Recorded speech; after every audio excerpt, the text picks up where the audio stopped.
In 1776, the world shifted. In Philadelphia, a declaration was signed.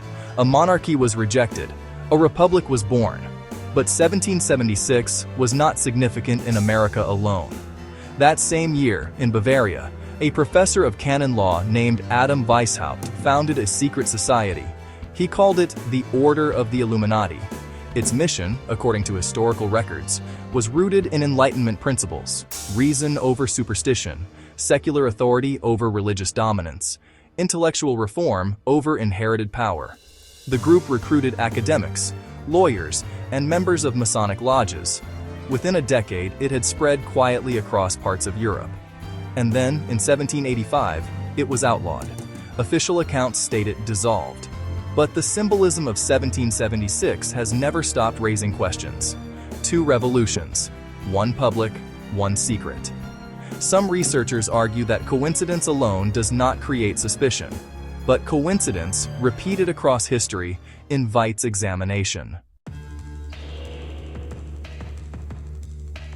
In 1782, the United States adopted the Great Seal. On its reverse, an unfinished pyramid. 13 steps. Above it, an eye enclosed in a triangle, the Eye of Providence.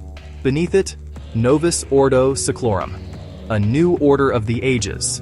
Officially, the symbol references divine guidance over a new republic.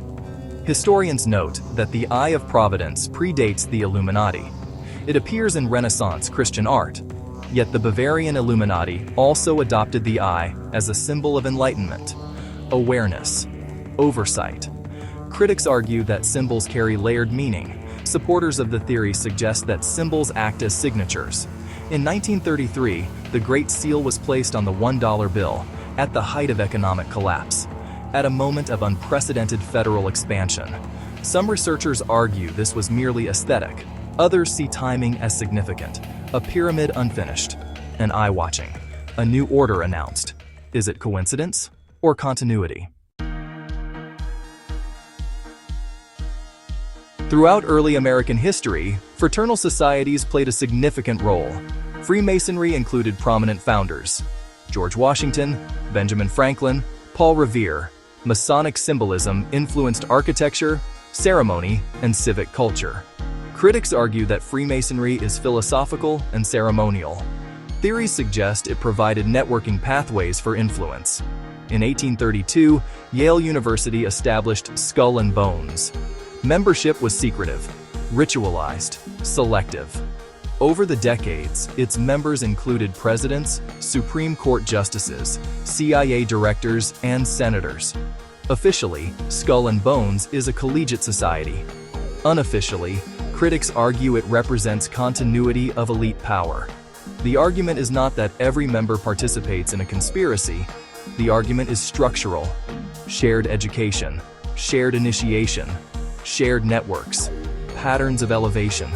Allegedly, power often moves through familiarity, and familiarity thrives in secrecy.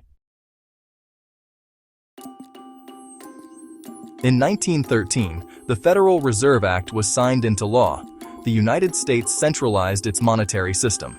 Supporters argue the Federal Reserve stabilized economic volatility. Critics argue it removed direct public control over currency. The Federal Reserve operates independently from Congress in key decisions. It influences interest rates, inflation, and liquidity. Some researchers point to the meeting at Jekyll Island in 1910, a private gathering of banking representatives who drafted the initial framework for the central banking system. Official records acknowledge the meeting. The secrecy surrounding it has fueled speculation ever since. Was it simply economic planning, or the consolidation of financial authority among a small circle? Allegedly, control of money shapes the direction of nations, and money flows through institutions rarely visible to the public eye. In 1956, sociologist C. Wright Mills published The Power Elite. He did not speak of occult societies. He described structural overlap: corporate executives, military leadership, political decision-makers, all moving within interconnected circles. The Council on Foreign Relations, the Trilateral Commission, Bilderberg meetings, These institutions describe themselves as discussion forums, private gatherings among global leaders. Critics argue private policy discussions undermine transparency. Supporters argue candid dialogue requires confidentiality, but the pattern remains: recurring names, recurring institutions, recurring transitions from boardrooms to government offices. Allegedly, influence does not need to be centralized under one banner. It only needs alignment. Each summer, influential figures gather at Bohemian Grove, a private retreat in California. Photographs confirm the event.